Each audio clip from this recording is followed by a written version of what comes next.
Hey, second graders, it's Mrs. Fisher. We are going to continue our read aloud of Charlie and the Chocolate Factory. I know that it is officially summer, but we cannot end without finishing our book. So, what I'm going to be doing is I'm going to be doing the read alouds and I'm going to post them on YouTube so that way you can watch them and you can finish the book along with me. And you can do it on your own time. You don't have to be there for a Zoom chat. You can watch it whenever you're free, whenever you have some spare time. And that way we can finish this awesome book together. So we are on chapter 20. Chapter 20 is called The Great Gum Machine. And when I hear that word gum, it makes me think of one of our characters. It makes me think of Violet. Because I know that she loves gum.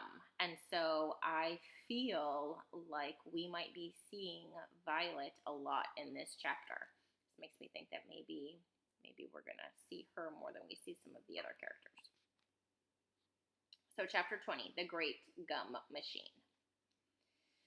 Mr. Wonka led the party over to a gigantic machine that stood in the very center of the inventing room.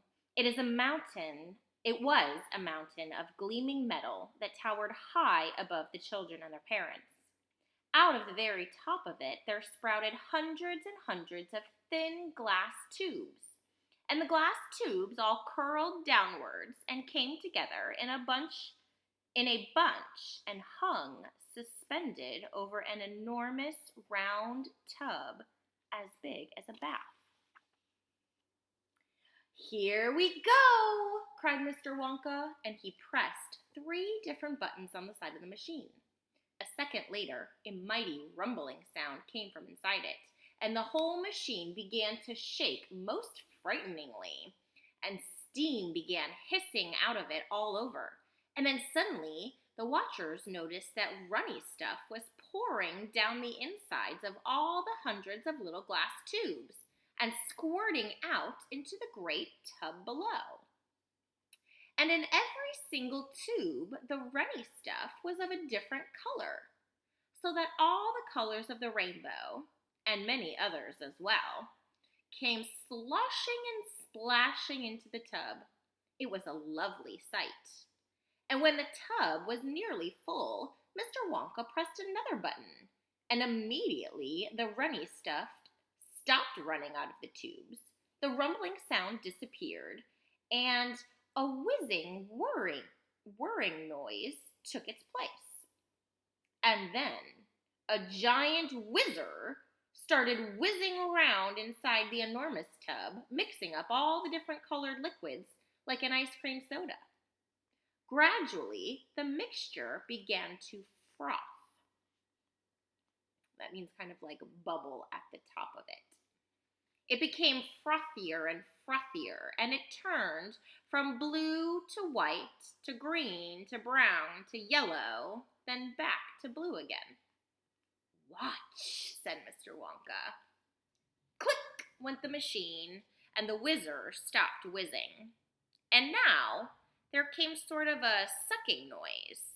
And very quickly, all the blue frothy mixture in the huge tub was sucked back into the stomach of the machine. There was a moment of silence. Then a few strange rumblings were heard. Then silence. Then suddenly, the machine let out a monstrous, mighty groan, and at the same moment, a tiny drawer, no bigger than the drawer in a slot machine, popped out of the side of the machine, and in the drawer there lay something so small and thin and gray that everyone thought it must be a mistake. The thing looked like a little strip of gray cardboard.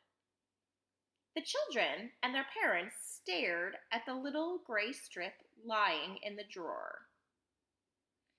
"You mean that's all?" said Mike TV, disgusted. "That's all?" answered Mr. Wonka, gazing proudly at the results. "Don't you know what this is?"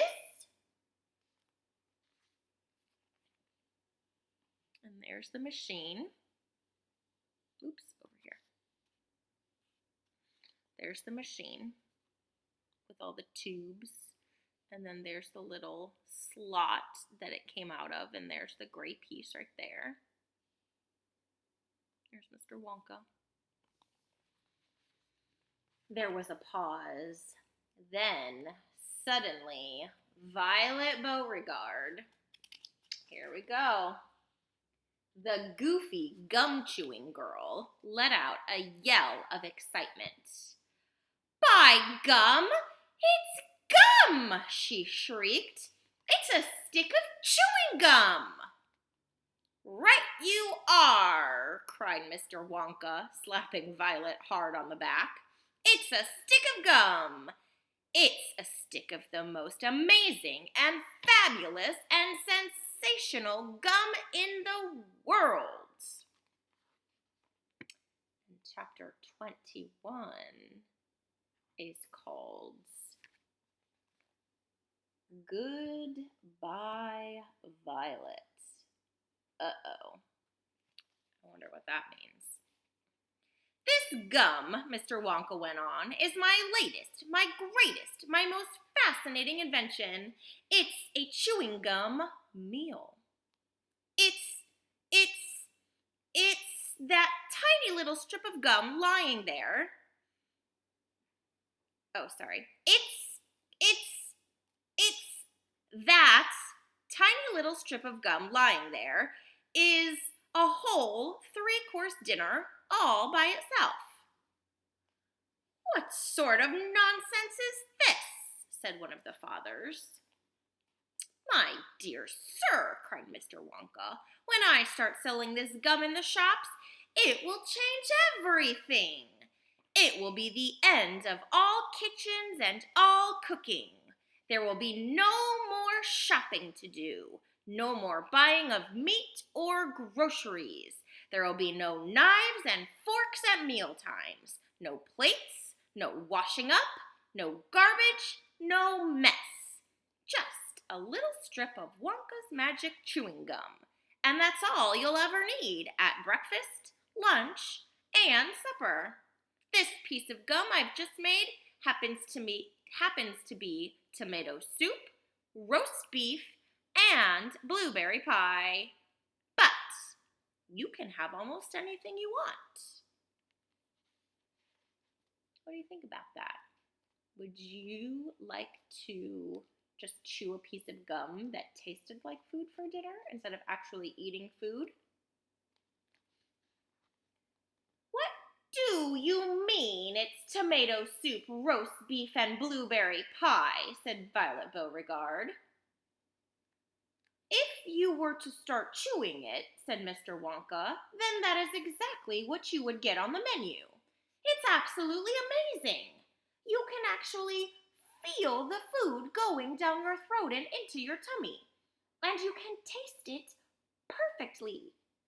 And it fills you up. It satisfies you. It's terrific. It's utterly impossible, said Veruca Salt. Just so long as it's gum, shouted Violet Beauregarde. Just so long as it's a piece of gum and I can chew it, then that's for me. And quickly, she took her own world record piece of chewing gum out of her mouth and stuck it behind her left ear. Come on, Mr. Wonka, she said. Hand over this magic gum of yours, and we'll see if this thing works. Now, Violet, said Mrs. Beauregarde, her mother, don't do anything silly, Violet. I want the gum, Violet said. What's so silly? I would rather you didn't take it, Mr. Wonka told her gently. You see, I haven't got it quite right yet. There are still 1 or 2 things. Oh, to heck with that, said Violet. And suddenly, before Mr. Wonka could stop her, she shot out a fat hand and grabbed the stick of gum out of the little drawer and popped it into her mouth. At once, her huge, well-trained jaws started chewing away on it like a pair of tongs. "Don't!" said Mr. Wonka. "Fabulous!" shouted Violet. "It's tomato soup. It's hot and creamy and delicious. I can feel it running down my throat." "Stop," said Mr. Wonka. "The gum isn't ready yet. It's not right." "Of course it's right," said Violet. "It's working beautifully. Oh my, what lovely soup this is." "Spit it out," said Mr. Wonka. "It's changing," shouted Violet, chewing and grinning both at the same time. "The second course is coming. It's roast beef. It's tender and juicy. Oh boy, what a flavor! The baked potato is marvelous too. It's got a crispy skin, and it's all filled with butter inside." "But how interesting, Violet," said Mrs. Beauregard. "You are a clever girl." "Keep chewing, kiddo," said Mr. Beauregard. "Keep right on chewing, baby. This is a great day for the Beauregards. Our little girl is the first person in the world to have a chewing gum meal." Everybody was watching Violet Beauregard as she stood there chewing this extraordinary gum. Little Charlie Bucket was staring at her absolutely spellbound, watching her huge rubbery lips as they pressed and unpressed with the chewing, and Grandpa Joe stood beside him, gaping at the girl. Mr. Wonka was wringing his hands. He's going like this. "No, no, no, no, no, it isn't ready for eating. It isn't right. You mustn't do it." "Blueberry pie and cream," shouted Violet. "Here it comes. Oh my, it's perfect. It's beautiful. It's exactly as though I'm swallowing it. It's as though I'm chewing and swallowing great big spoonfuls of the most marvelous blueberry pie in the world." "Good heavens!" shrieked Mrs. Beauregard suddenly, staring at Violet. "What's happening to your nose?" "Oh, be quiet, Mother, and let me finish," said Violet. It's turning blue," screamed Mrs. Beauregard. Your nose is turning blue as a blueberry." And we are going to stop there, and we will find out what happens to her.